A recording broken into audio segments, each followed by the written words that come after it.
Teachers Association of India. My name is Dr. Vidya Nagre, and I will be your host for this exciting session today. Today's topic, Research and Publication in English Studies, Navigating Trends in Language, Literature and Linguistics, is one that resonates deeply with educators and language learners alike. Before we dive into today's session, let's take a moment to get acquainted with the vibrant world of ELTAI. For those of you who are new to our community or simply need a refresher, we have a brief video here to showcase some of the incredible activities and initiatives ELTAI is involved in. May I request for the video, please?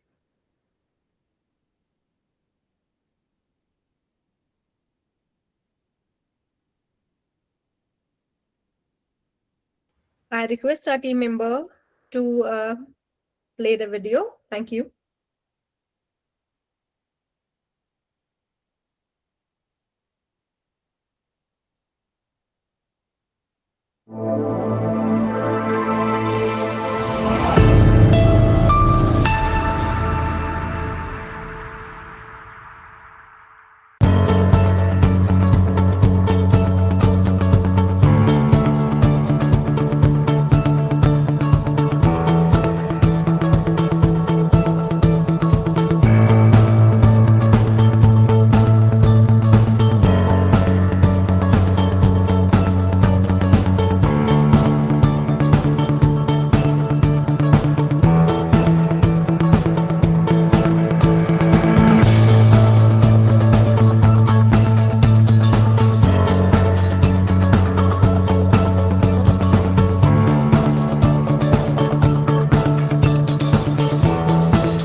Wow, wasn't that inspiring? Thank you so much, team. ELTA's commitment to empowering English language educators across India is truly commendable. Before we begin, here are a few important points to ensure everything runs smoothly today. Please post your questions in the chat box during the webinar. We encourage you to stay with us for the entire session. Certificates will be issued within 10 working days. Please avoid sending follow-up emails immediately after the webinar to prevent delays. A feedback form will be provided at the end. Please fill it out to receive your certificate. Certificates are available for school, undergraduate, and postgraduate students, ELTAI members, and foreign nationals. PhD scholars are encouraged to join ELTAI. Check your inbox and spam folders for the certificate email. Keep a copy of the confirmation email after submitting the feedback from the verification. We invite non-members to join ELTAI for the access of resources, professional development, and a strong peer network. Friends, to oversee this discussion, we have a moderator. Let us take this opportunity to introduce our esteemed moderator for today's webinar, Dr. Tarun Patel. Dr. Tarun Patel is an assistant professor of English and communication skills at Government Engineering College, Gandhinagar, Gujarat. He holds a PhD in English from Maharaja Sayajirao University of Baroda and advanced degrees in English language teaching from Sardar Patel University.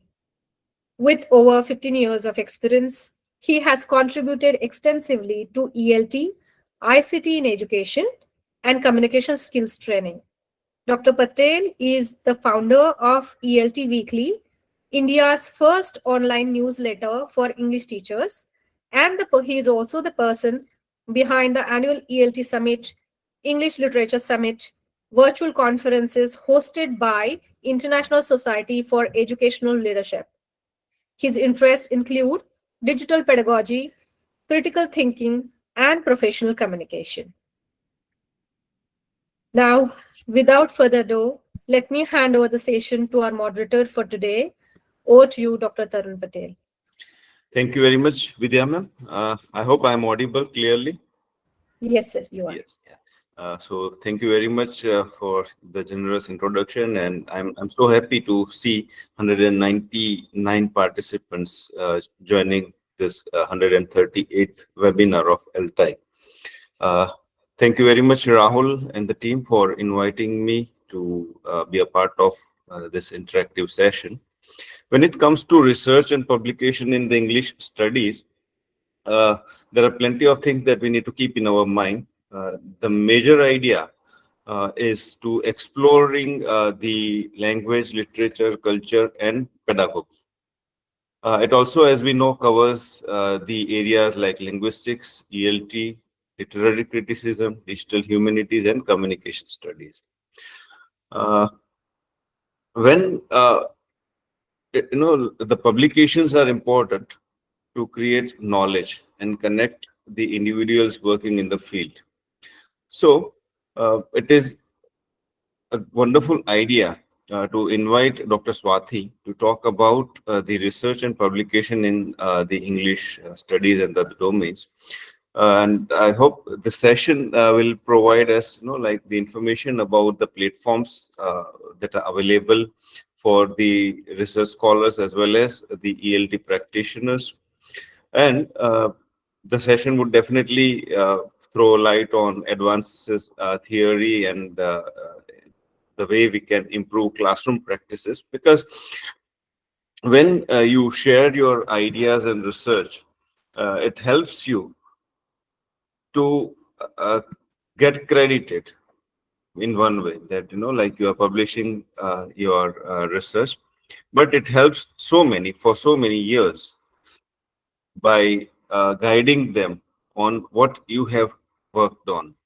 So if you look at the impact and contribution of research and publication in ELT, like it disseminates knowledge among the peers. It promotes professional growth for both teachers and the researchers, and it shapes global discourses on how English is being studied, taught, and applied. And for this session, as we know, we have Dr. Swathi Mullinthi with us. She is a senior assistant professor at ICFAI Tech, IFHE Hyderabad. She has a PhD in English language education from AFL University, Hyderabad. She has an over decade of experience in teaching English syllabus design and academic writing instructions. As the editor-in-chief of the IUP Journal of English Studies, she is actively involved in promoting quality research and mentoring scholars. Her research focuses on differentiating instruction, academic writing, learner diversity, and curriculum design in ELT. Thank you very much, Dr. Swati, for joining us. Can we request you to start your session, please? Yeah, thank you so much, Professor Tarun Patil, sir. That was a very kind introduction that you have given of me. And I'd like to take this opportunity and thank you so many people for joining the session for today. I am always indebted to Rahul for inviting me for this. So without any further ado, I think let's start today's session. So as it has been already introduced, today we are going to talk about research. So I see that most of you are already working or about to work. And then this is one thing that is plaguing our universe of academics. Like, the research. Everyone wants us to do research. There are a lot of confusions. And then how do we go about writing a paper and getting it published, and then also, making it worthwhile while we are at it. So with this brief introduction, let me share the slides. I hope it's visible to everyone.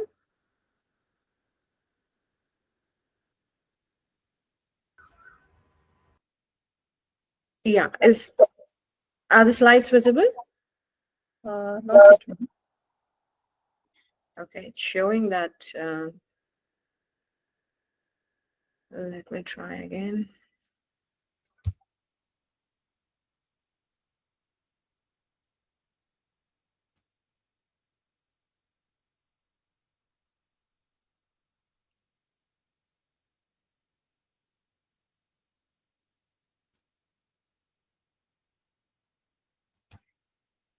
Yeah, this is, I think, what happens when you rely too much on technology.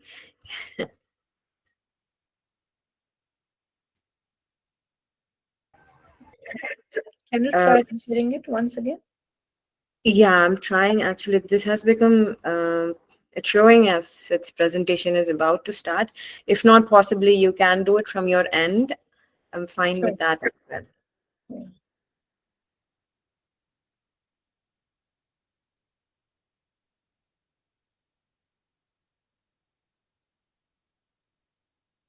Yeah. I think I'd like you to try it from your end if it's possible. It's visible, ma'am. It is visible now? Yes, it's visible. Oh, that's great. So as you can see, basically today's webinar is on research and publication in English studies, trends in language, literature, and linguistics. So basically what we are going to do today, since it's a very broad area, I'm not going to delve on each and every aspect of it. Probably I'll focus on things that require a little bit of attention when we go about, carrying out research at whatever stage we are at regarding our academics or career. So there will be a lot of points that will be on screen. So I'll pick out a few from there, and then we can have a deep discussion on it, and then we'll see how it can be carried forward. All right. So the first thing that we will see is, to highlight the current trends. The objectives for today's session is, to see what is currently going on in each of language, specifically in literature, linguistics, and ELT, along with something to do with our new aspects, which is, upcoming, and then, very fastly moving in the research field, which is, usage of AI in various aspects of language, be it classrooms, be it pedagogy, or be it writing a research paper. So we'll have a brief glimpse of that as well.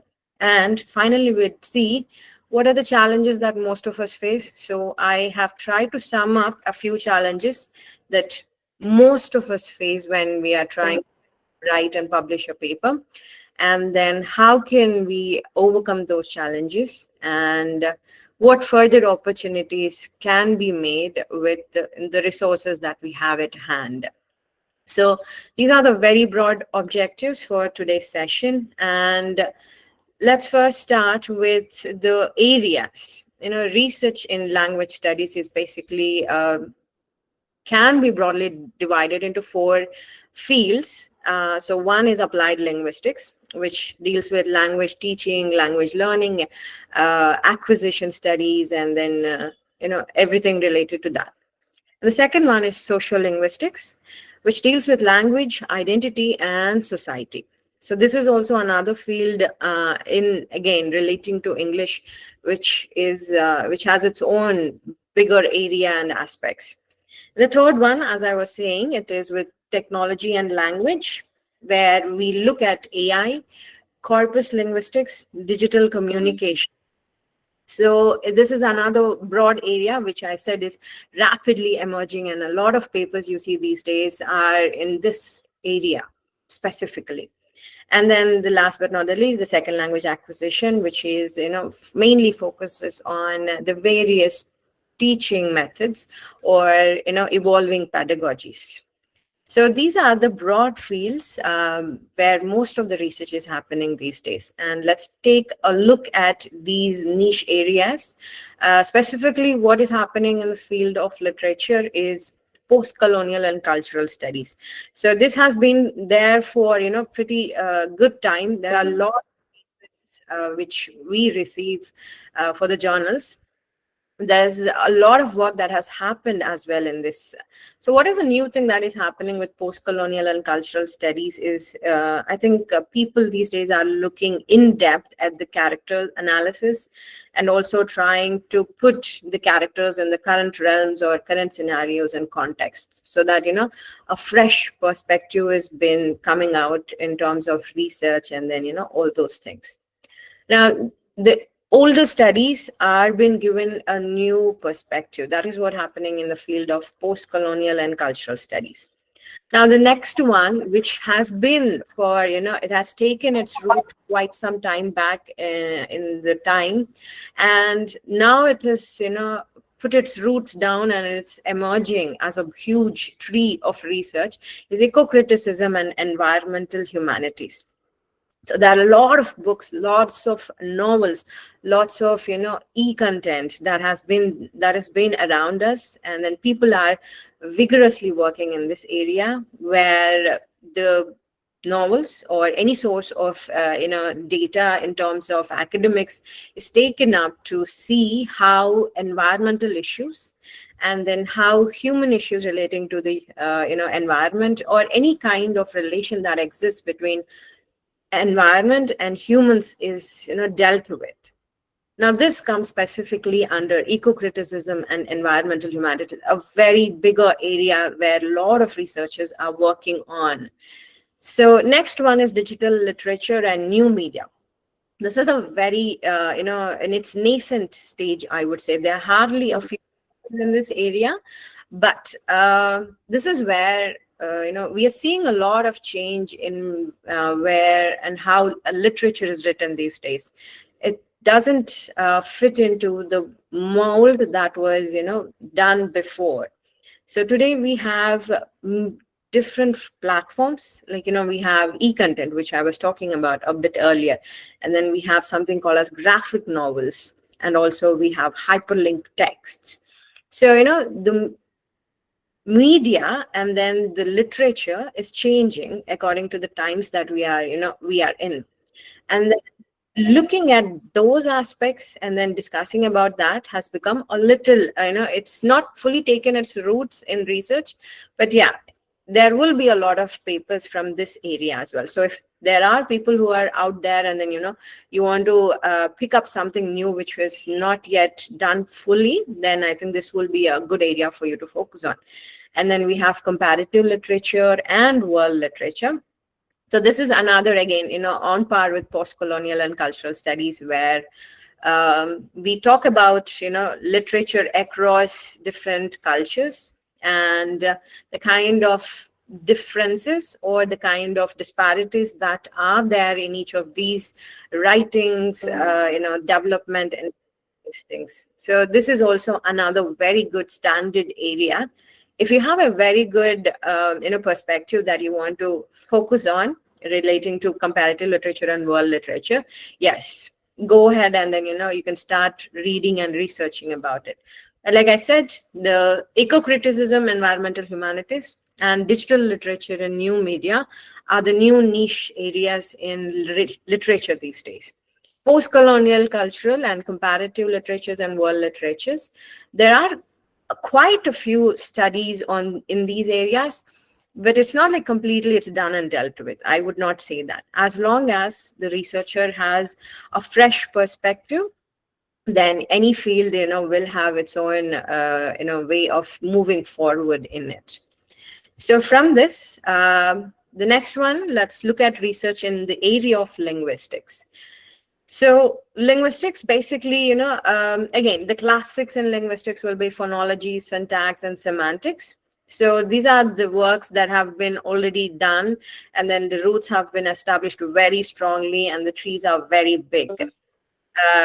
And the upcoming and then the fresh new areas in linguistics will be computational linguistics, NLP, which is natural language processing, and AI integration. So what does this mean? Like, we have lots of corpus data, corpus linguistics, we call it as, like, a lot of data in the form of that which is available to us online, which is not in the classical place of the book and the print versions. We have a lot of research paper that has been going on across the world, and all those journal articles and every other research that has been carried out ever, we can find them or have access to those things via this beautiful thing called internet. So how does this function? How does this corpus work? And then the amount of information that we can gather from these corpus is too much sometimes.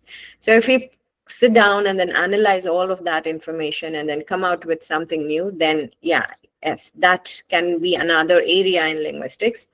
And then AI integration is what we see right now. I think most of us are aware of these tools like ChatGPT and Perplexity and then Gemini and etc.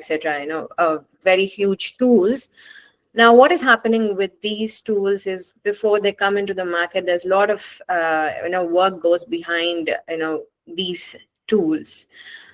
They need to learn the language of humans so that there is smooth interaction between the system and the human.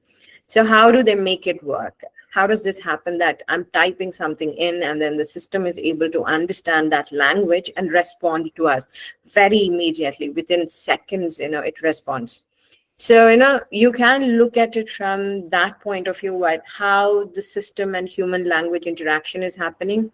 Or there is another way of, we being in the front of it and then seeing, the tool is responding in this way and this way and this way, and then picking up, things from these tools and then researching about that. So it can be both ways. And these two are the emerging fields in the area of linguistics. Absolutely, there is a lot of research that is going on, but it hasn't all come together yet.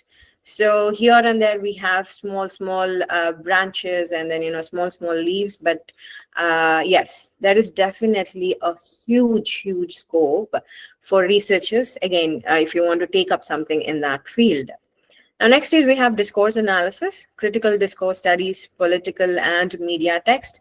This again has been in the field for quite some time, and I'm sure many of you are also aware of it.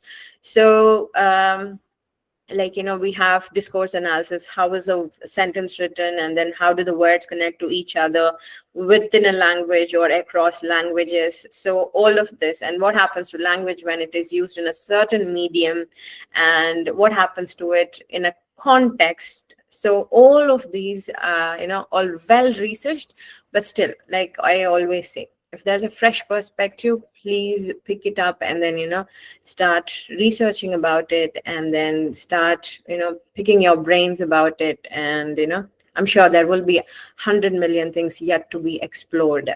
And then the last one is the classic with the linguistics, pragmatics and semiotics, meaning making in the context. So I'm not going to touch more on that. So if there's anyone out there in the field of linguistics and is willing to, pick up any research, computational linguistics is the area that you can start looking into it and see a lot of new fields and new areas coming up in that aspect where you can work on. Now, moving on, I think, yeah. So here we're looking at the publication trends. Now that we've looked at what is happening in each of the fields, and then where we are all at, I mean, what kind of topics we can pick up, and what kind of fields that we can work on individually depending on our interest and all. What is happening in the field of research? Like, let's get a grasp of that.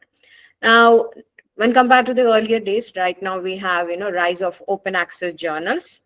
So basically, why is there a big, earlier it was not, there were not so many open access journals, but these days people are opting to have open access journals. That means you and I, without any kind of restriction, we can access journals freely, and we can read the articles by just simply downloading, just a click away. And a lot of journals and a lot of research that is going on across the world is visible to us. It's an amazing thing that's happening. So what happens when a journal opts to be an open access one? That means someone sitting out there in the remotest of the places in the world is able to open up just internet and a click on the paper that they want to read, and then start reading it. Now, this is the beauty of open access journals or articles. Like, everyone can see it. And what happens when people are able to read such articles is they are gaining information is one thing, and also from the point of view of the person who wrote the paper, there are a number of people who are reading the paper, and there is citations happening if they find something very interesting in the paper. So this is what most of the researchers want. Most of us are going for open access journals, so that when we write a paper and then get it published, we want it to be also visible to the world out there.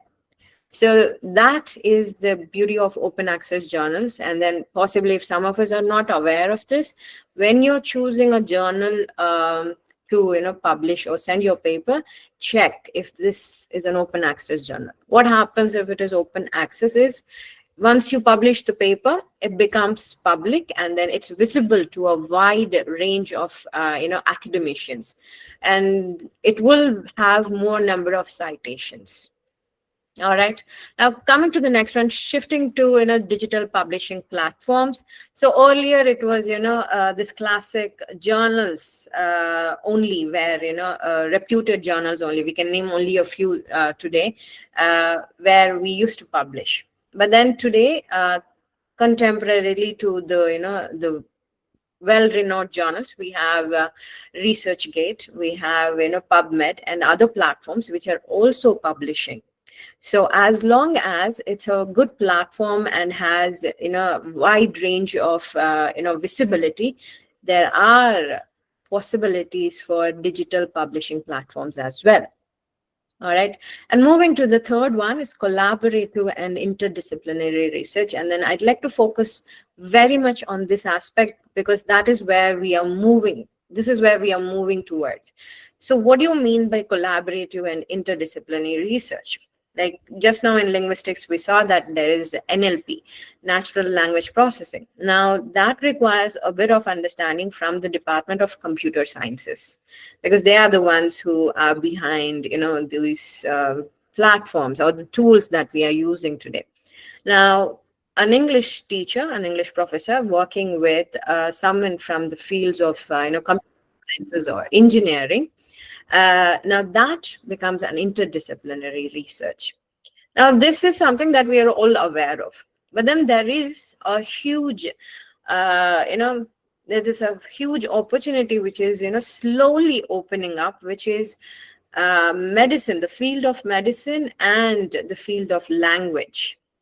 So be it in the form of neural networks and language acquisition, in terms of language acquisition aspects, or in literature also, there are a lot of things where medical conditions which are there, or how are they described in a particular novel or by a particular author, etc., etc. That is also another big trend which is coming up these days. So this is like, interdisciplinary. You're basically clubbing English with another major field or area of study, and then trying to bring out a fresh perspective again in terms of research. Now, collaborative here is it has two aspects to it.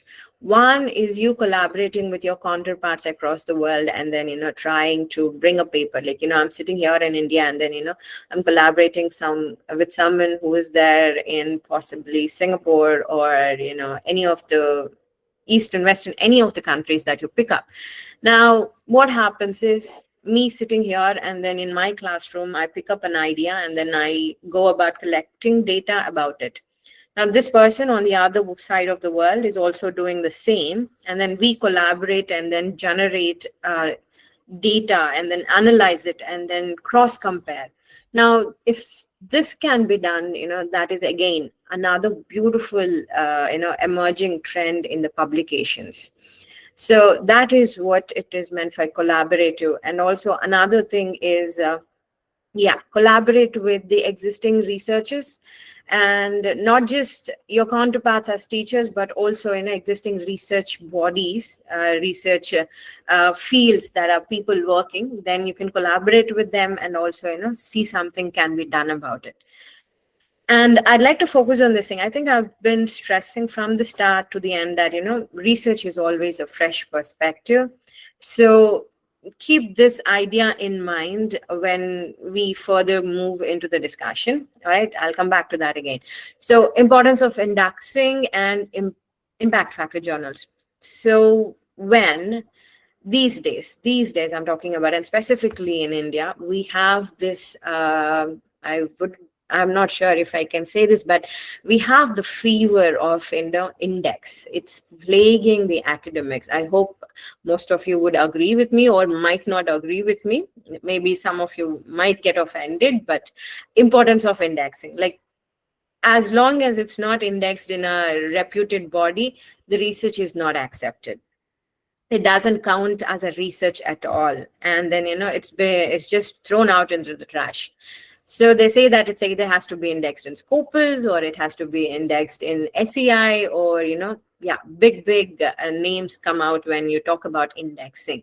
So indexing has taken the forefront in the, in the area of research. And then, of course, we are not policymakers, not yet, but hopefully will realize that, research is not all about indexing and impact factors, but about, how good the study is at the end of the day, and then what kind of an impact, and then what kind of applications and new trends that have been suggested through the research is important. So when it comes to impact factor journals and what you have to worry about. Now, I'm a fresh researcher. I'm not sure what these things are. Then possibly the first and the foremost thing is check for the website. So there are a lot of, things can go wrong when we are publishing a paper. But one and the foremost thing is, click on the official website, or have the official website of the journal, check for it, and then immediately on the dashboard of any journal, you will find where is it indexed, whether it is an open access journal or not. You will find these aspects. It should be clearly written there. There should not be any kind of, masking of this information. The moment you feel something is suspicious, I don't think you should go ahead and then, worry even about sending a paper across to that, journal that you've picked up. But once you find that, impact factor is so and so, and then it is indexed in so and so bodies, and then you're aware that, oh, these seems to be a good indexing bodies, and then you can go ahead. Now, coming to the factor, I'll give you a brief on how this works. Let's say a particular journal X has an impact factor of so and so number. Now, how do we calculate that impact factor? Let's say the same journal with so and so impact factor is not an open access journal. It's restricted. So you cannot access papers from that journal without either paying money or without asking access to it, or some kind of logging in, etc., etc. Now, if that is how the journal works, that means the research papers that are there in that journal are not visible freely to the world around. It's only accessible to people who actually know about the journal and who know that there is a paper somewhere in that journal that they want to have access to. Like, they have done research and then they've come to know that there exists a research paper on so and so topic, and that is available in so and so journal, but that is not open access. Now, when that happens with a specific journal, what happens is there is less number of citations that would happen. People will not be able to read, hence no citations will happen. And when there is the periodic citations from that journal are less, then the impact factor of the journal goes down. And that's how impact factor of the journal works. Because many of us are aware of the terms indexing and then impact factor and H index, and then all these terms are there in our head, but I'm sure most of us are a little confused. Okay, what is it? All right. I know I didn't write about H index here. So H index is nothing but, the number of citations that your own paper gets. Again, how many times has it been cited across? How many papers does your name come across? Now that is linked to your H index. So H index of your research, the number that you get, it's about the number of citations.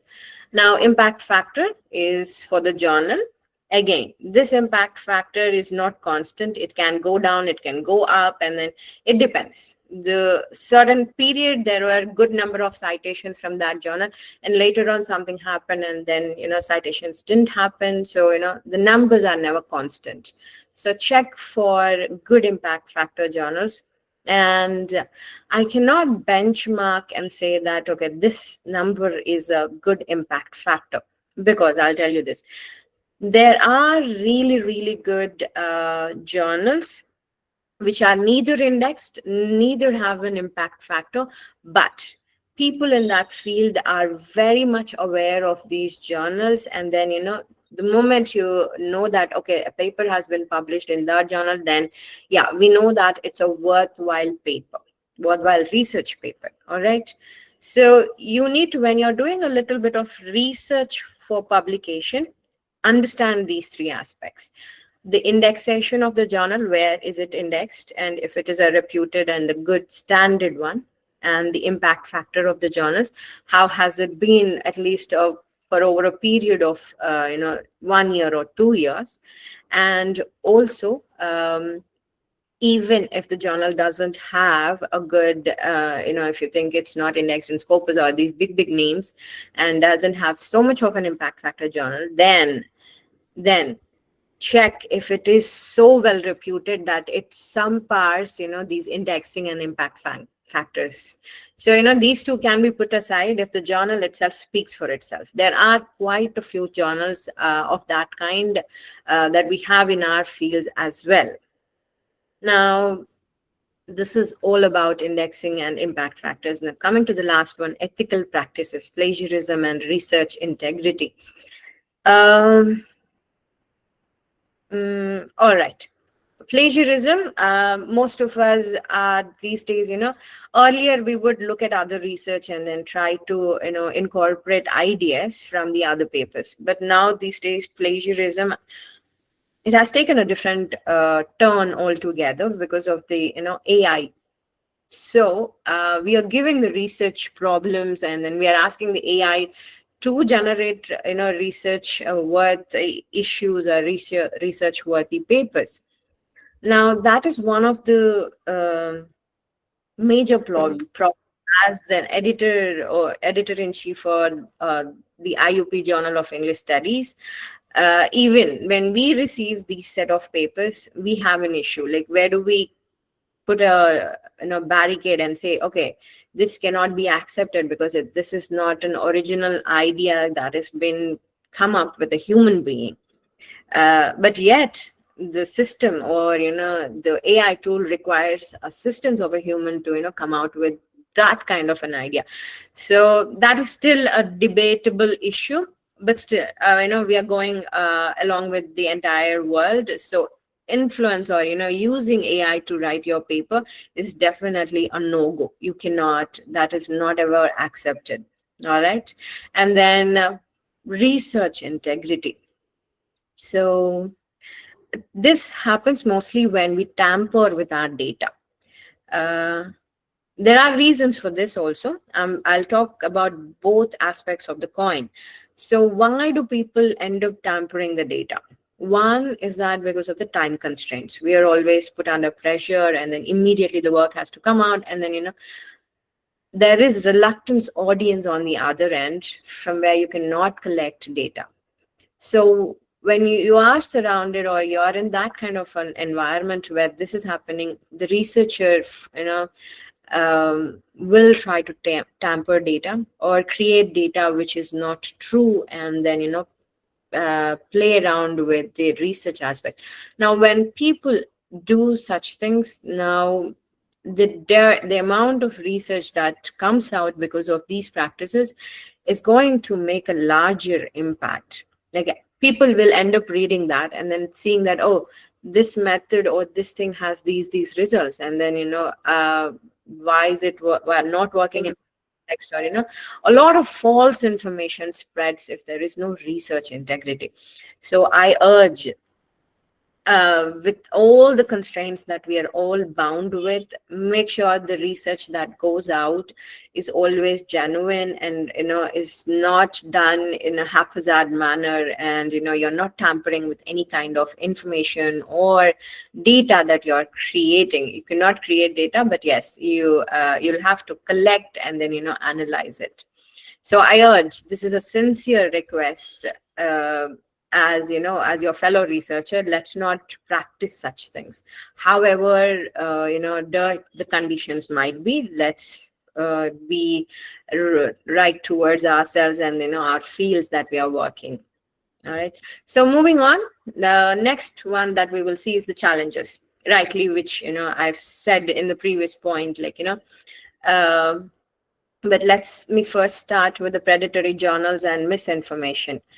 So how do you identify predatory journals? Most of us at one point or the other in the run to publish, we might find that there are journals which are fake. How do you identify these? Is the first and the foremost one is the title of the journal will closely match to a journal which is well reputed. So I'm said closely matching. So when you read the title carefully, you should be able to identify that there is one or the other word which is slightly different. The moment you try to see that, then you should do a little bit of more research about the journal itself, and then always check for the volume and the issue numbers. So well-reputed journals, if they have been in the field for quite some time, the volume number and the issues is still fine, but the volumes will be of a bigger number. All right, that is another way to identify a predatory journal and a genuine, authentic journal. And so misinformation is how it spreads by us, I guess, be it in the form of media, social medias and other things, or emails, or any other platforms where people send us the emails and asking us to publish. When you receive such messages in any platform as such, be a little cautious.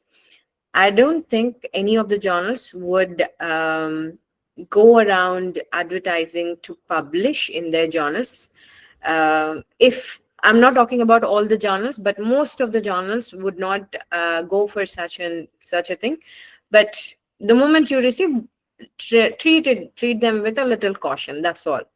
All right. And then once you know about a journal being fake or predatory, then please warn your own colleagues across all the fields, or whoever you're in touch with, so that such things can be cut down in the nascent stages.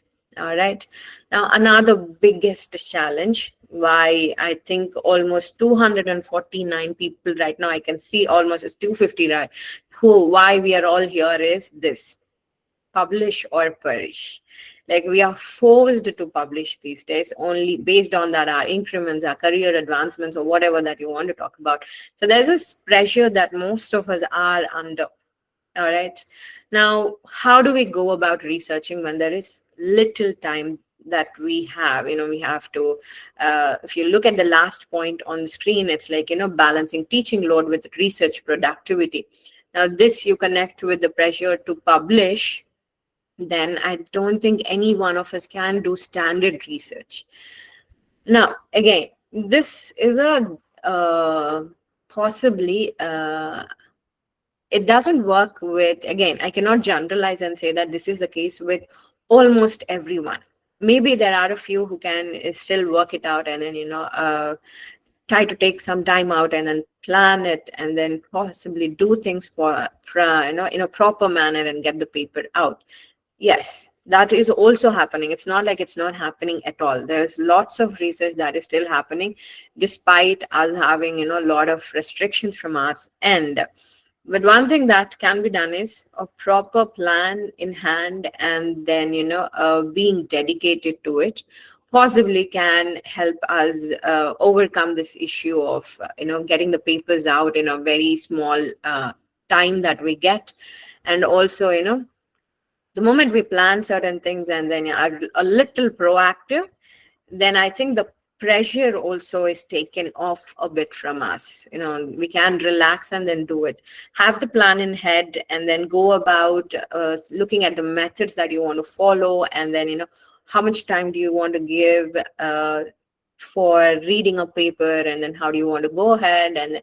But being a researcher, all of us will also understand this, that the moment we start reading, there's no end to it. We want to continue to read, and then we want to gather as many points as we can. But it's always healthy to put definite barricades. The moment you see a paper, immediately make decisions whether to go into it or not, or pick something else. By reading the title, by reading the abstract, make a quick decision.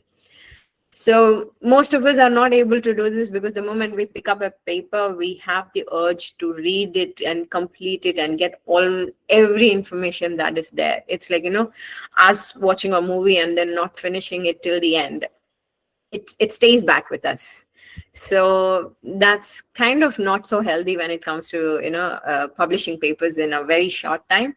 So barricades are a very, very good thing that we can do. And then the other thing which is totally out of control for all of us is peer review delays.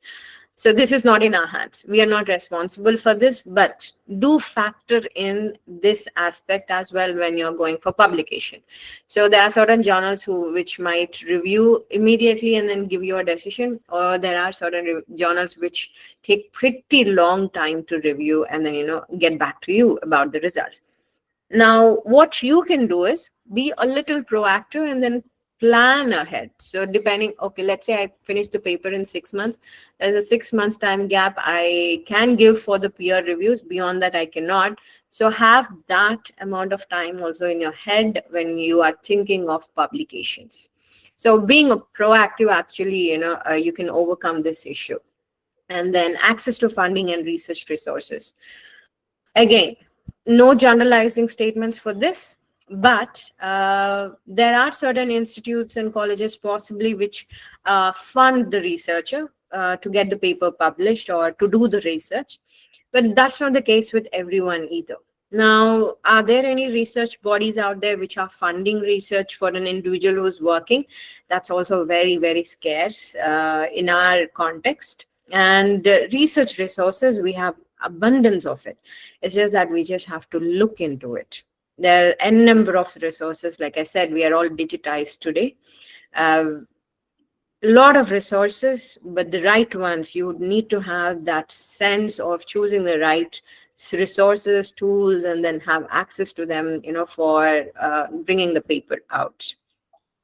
Now, these are the challenges, and I've also said that, how we can overcome them, and they do not no longer look like challenges for us. So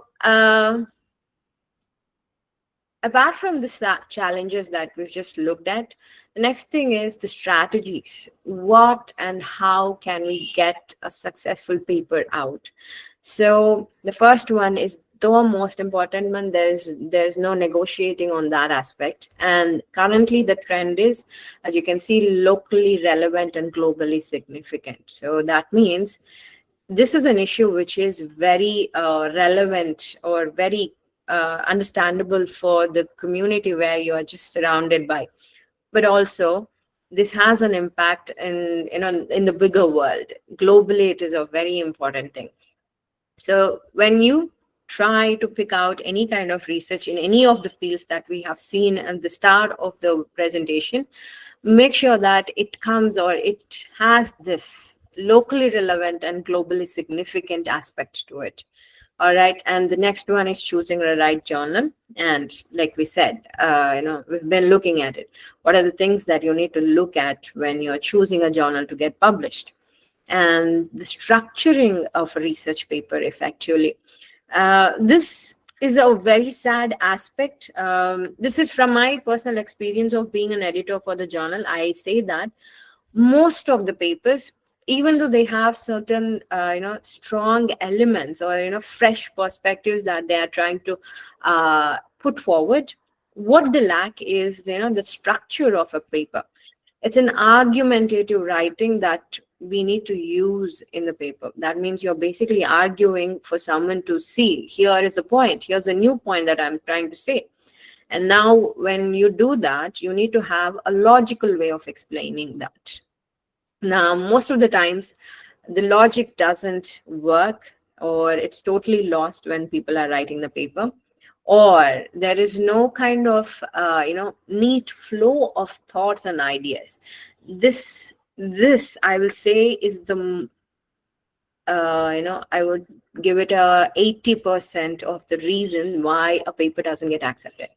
It's not because the research as such is bad or anything, but the way you wrote the research has a definite impact on its acceptance or rejection. So make sure that it follows, I wrote it as Imran here, introduction, methodology, results, and discussion. So it should have a neat introduction where you give a brief background and the context of the study. Methodology, what kind of methods have you used, what kind of tools have you used to collect the data, and how everything was done, and then followed by what results it's fetched and discussions. So based on these results, what are you trying to tell us? Or what happened differently, when compared to the other things?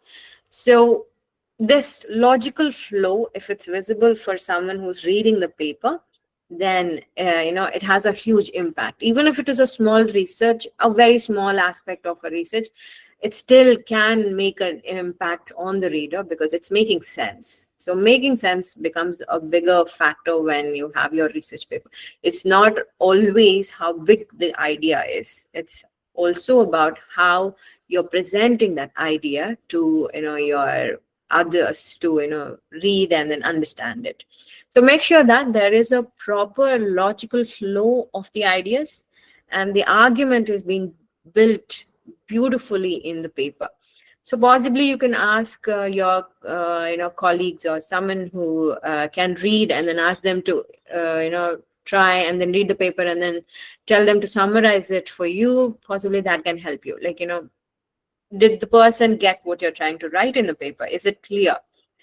If you want to check that, this is one way I think it could help us all. Once we are done writing a paper, possibly share it with someone that we can trust on their judgment and ask them to give a criticism of the paper. I will not suggest, I'm not sure if any of us or any of you are out there using this, asking again, AI tools to, structure your paper and then, critique and analyze the paper or, give comments on the paper. I hope that you would not, go into such practices, because basically these tools work the other way around. We teach the tools and the tool learns from us. So when you upload your paper and ask it to do some modifications or ask it to redraft or rewrite which other, prompts which most of us are going by these days. Basically, the tool is picking up your ideas from the paper, the way you wrote things, and then the way you said certain aspects.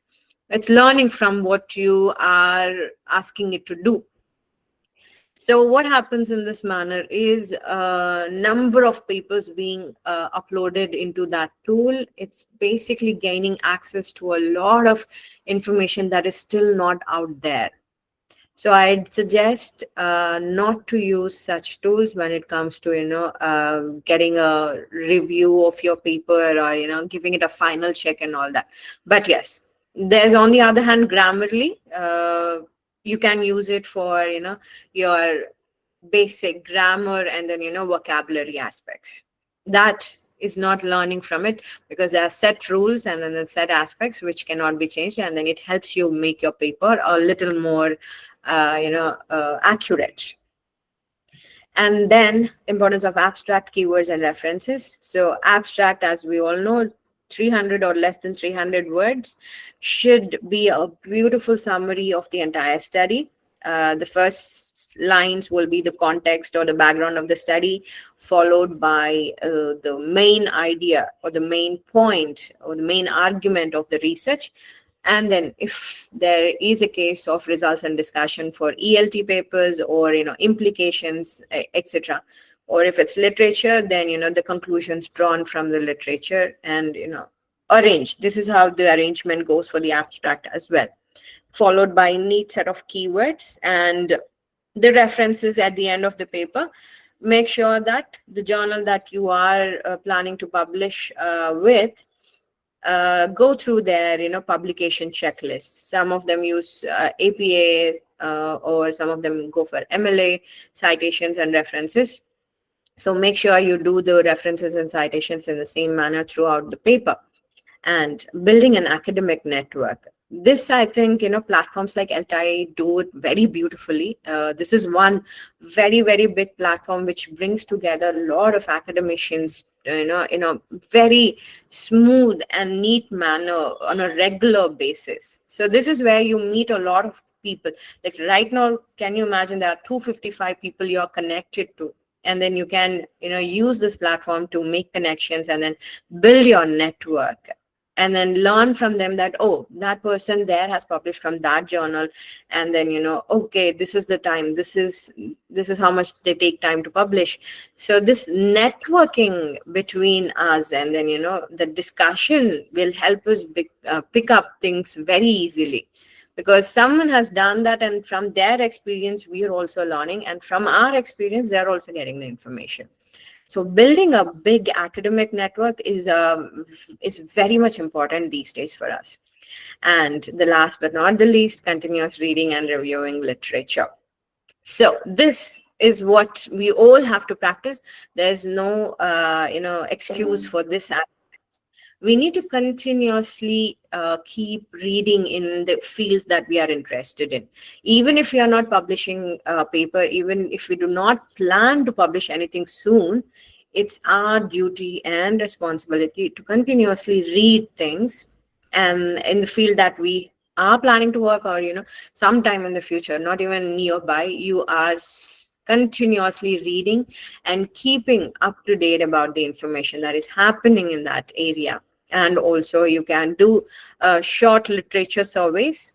If you are able to do that with the existing work, then again, that can be also turned into a beautiful research paper as such, like, review papers. So that is also another way about, going about research. Now, future directions. So we've seen a lot of aspects in our future. Where is research heading into? Like I said, integration of AI and digital tools in research. To what extent can we accept the integration of AI, and what kind of digital tools can be used when we are doing research? Now, let's say I sit down here and then, I give all the parameters. This is the field, these are the audience, and this and that, and, all beautiful information is built up. A neat context is built up, and then, you ask AI to generate a research work and a research paper. Maybe it does. I'm not sure about that, but maybe it does. But how is that ethical? we can never consider that, it's obviously it's a work of something else. It's not my own, but I am claiming to be the owner of that work. I think we all have to be a little aware of this, that it is definitely, not ethical when we practice such things for research. All right. And AI is not creating information. It's using the information that already exists in its world and then giving us something. All right. But research, on the other hand, is such a beautiful thing that, at the end of it, at least you're going to create one major argument out of each paper that you ever write. So we are basically creating information when we write research papers. But on the other hand, if you use AI tools, then it's generating information which is already there and then giving it to you in a tailored manner. And possibly try and then avoid that. And another area which is completely emerging is how far can we use AI in teaching, in assessment, in linguistics, and we have seen all that. And also, can we use digital tools in research on the digital tools and research? So possibly you can work on these areas as well if you are in the fields of linguistics and ELT. Like, how is generative AI helping in the classrooms for teaching and then assessments and various other aspects, maybe even curriculum design. Can you ask generative AI to design syllabus and curriculum for so and so set of students, for giving again all the context and scenarios? And if I use a particular generative AI tool to do my research, then what is happening? And then cross comparing a lot of tools and then working on it, looking at the tools, and then this can be a very beautiful future research trend that can be brought out. Now, the second one is the growth of interdisciplinary studies, which I said, language, technology, literature, and psychology. So, clubbing all these aspects, 1 to 2, or, 1 to all, or 2 to 2, whatever that fits the study and the idea. Try to bring in more of interdisciplinary aspects. Now, that is a boom which is, picking up. It's already there and it's going to become more wide. Like, we have language and technology and also literature and medical sciences. So let's see where it's leading us all to. And increasing global collaboration in academia. So, again, this particular teaching method in this context, and then the same method, what is happening on the other side of the world. Now, what happens if you collaborate with something like that, and then it becomes a much, much bigger research, and the revelations, it would have, bigger revelations about a lot of aspects as well. And the last one, focus on inclusivity and diverse voices. This is specifically for literature. I wouldn't say it's restricted to that field, but also in ELT as well.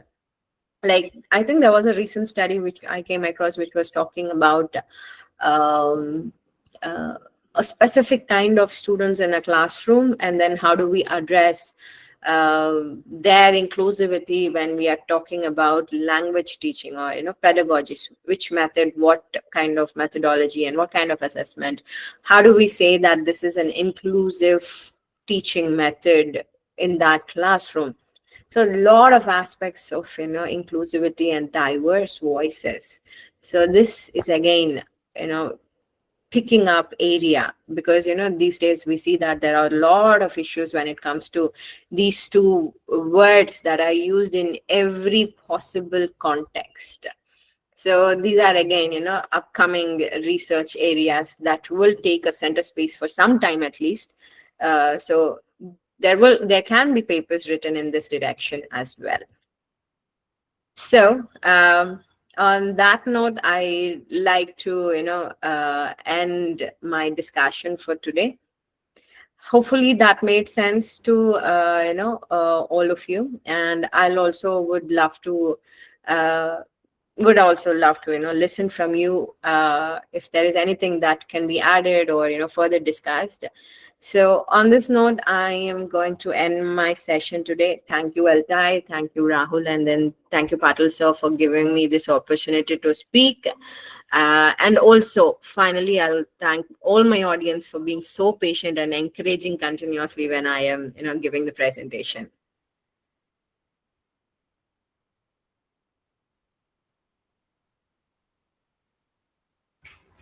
Thank you so much, ma'am. Indeed, your talk was very insightful and inspiring to all the scholars in the field of English language research. So, ma'am has talked on various aspects of research, ranging from the concept of understanding research, various dimensions of research, upcoming trends. At the same time, she also talked about the ethics responsibility of publication. She has covered so far various aspects of research in various areas such as English language, literature, and linguistics. She has suggested multiple research areas as the new dimension to be explored by the research scholars such as eco-criticism, environmental humanities, digital literature, graphic novels, hyperlinked text. In linguistics, computational linguistics, NLP, neuro-linguistic processing, corpus linguistics, AI intersection. She also talked about what does it mean by doing a research in language studies, such as in applied linguistics, social linguistics, technology and language, use of AI integration, corpus linguistics, and second language acquisition. She also have given an insightful guidance on various publication trends. She has thoroughly guided us on how to choose a journal and how to stay away from the fake publications. At the same time, she also have talked about the ethics of plagiarism, avoiding the plagiarism, thereafter roles and responsibility of the research scholars too. She also have talked about various challenges faced by research scholars these days on identifying research areas, the niche, at the same time, finding the right platforms for the publications. And she has thoroughly guided us on the same.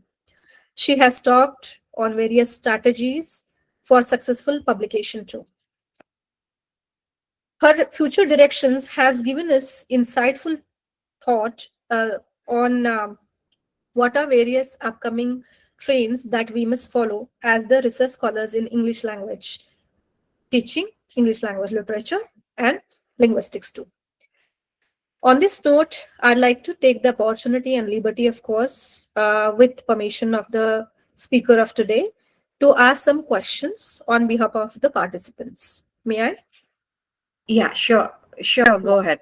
Thank you. So the first question that I'd like to ask on behalf of our participants is, how far platforms and software like Turnitin are reliable as the tool of plagiarism and AI detection tools in research papers and articles?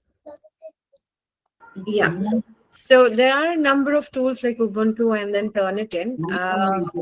They are evolving. Maybe in the earlier stages they were not so so strong in their applications. But right now, if you upload a paper and ask it to pick out the plagiarism aspects and the percentage of it, it gives you a very beautiful list of the right hand side where you can see links from where the information is picked out. Now it becomes easy for someone who is actually looking at the paper. Oh, so it's not like something which it randomly gives a number and the percentage is given to it. No, it has evolved. This software has evolved tremendously in the past few years. And then I, as a human, can make a decision looking at the links and looking at the amount of information that is picked out from that particular source. So yes, these are definitely reliable sources for detecting plagiarism and also AI detection. AI detection is still under process, I would say. It is able to do it, but to what extent is it right? We are still not able to make a strong statement about that. But on the other hand, it has completely changed when it comes to understanding the percentage and why it neatly highlights and immediately gives you the link. to the paper where it has been accessed from. So yes, these are good tools. Yes, true. Very well said. I request participants to please write your questions in the chat box, so it will be easy for me to take most of your questions. The second question here comes as, can we use our ancient references with today's fast-moving world? Definitely. There are quite a few papers. You will be surprised that, I am reading these days where people are talking about our ancient scripts and then epics of Indian, the great epics of Indian history, and then trying to give them a new perspective. Not from the regular direction of, talking about the story from different characters, but totally new perspective has been brought up by going back to the earlier text. Yes, that is, it would be a very interesting read also. If you have, like I always say, a fresh perspective, it's good to go. Definitely. Thank you so much, ma'am. Our next question is, are there any upcoming IUP publication journals or book chapters on English literature where we can submit our papers? Yeah, IUP is a quarterly journal. So we have 4 issues per year. And then we have for literature, linguistics, and also ELT. So 3 fields of papers are accepted. So the upcoming would be possibly in the month of December. And then we do not have books as of yet. Oh, fantastic. Yeah. Ma'am, could you give some suggestive topics for research in Dravidian linguistics? Dravidian linguistics, possibly. I think most of the times the studies are focusing on preserving the languages. So, integrating tools, integrating again with the computer software, interdisciplinary.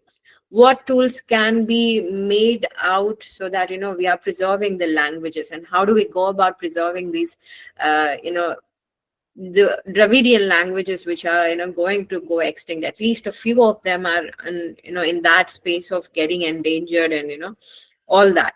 So I think that work is taken up, but I think there is little work that is happening in that area. Possibly this can be done where you are basically a lot of things will happen when you start working towards this.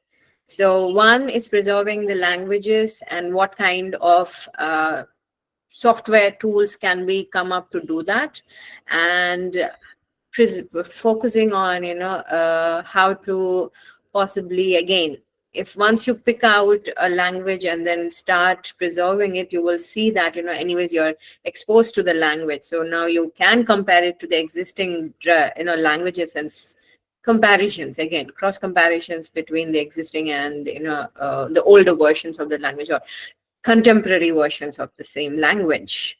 Yeah, possibly these could be some areas. Yes, ma'am. Just one last question. Yeah. Ma'am, how can we avoid the fake publications? Fake publications, I think I gave a few pointers. Is one, the moment you go to the website of that, first and the foremost thing is that journals most probably will not send an email or a WhatsApp message or an SMS asking you to publish. So if you come to know about a journal via these platforms, then you'll have to tread with caution. And the next one is clearly read the title, go to the editorial board members, who are they, and then possibly try to learn about these members if they really exist, or they're randomly placed there. Because let's say that my name will be there on IUP English Studies, and then you go and then see that my name will also be appearing as a senior assistant professor, and you open my profile, it should also be visible there that I am the editor-in-chief for this journal. So you need to do a bit of work when you're trying to figure out if it's predatory journal or not. Don't just go by also yeah, my friend suggested, or this person there has done it. That also, again, treat it with a little bit of caution. And the volume and issues, how many issues have been published so far, and Where can you access those issues? How do you access those issues? If it's clearly there on the dashboard or on the main page of the journal itself, then it will be easy.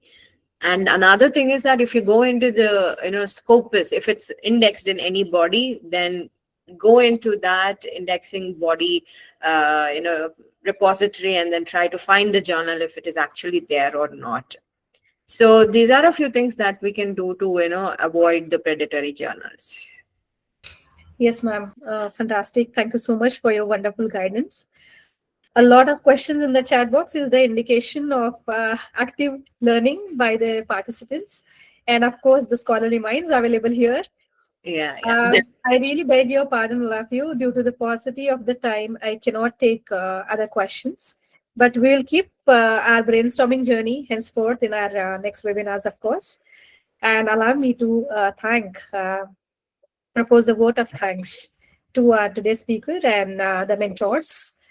What an engaging and thought-provoking discussion we have had today.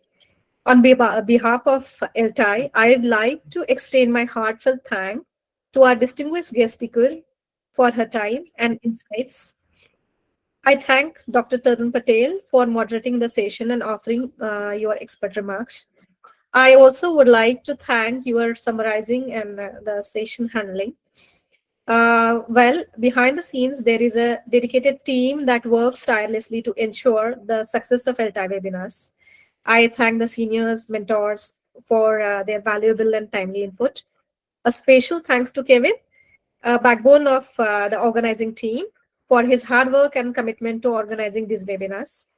And last but certainly not least, a heartfelt thank you to our participants from abroad and, of course, all the corners of India.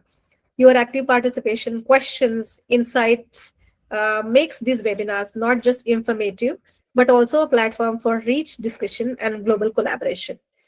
Please don't forget to fill the feedback form that will be given in the chat box. The certificates will be issued only to schools, UG, PG, student members and foreign nationals. It is very important to fill the feedback form to get the certificates. So, ladies and gentlemen, before I wrap up, a few more announcements. Please mark your calendar and save the date for our next insightful ELTAI webinar.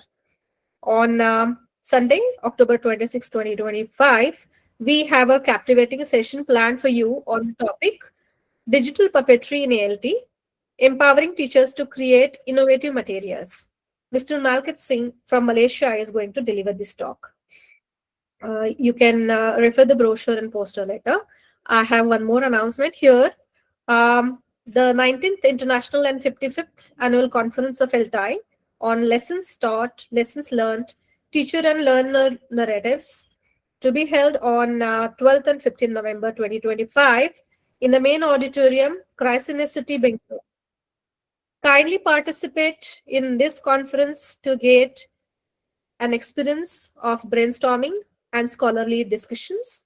Please make arrangements of your advance arrangements of your travel and accommodation.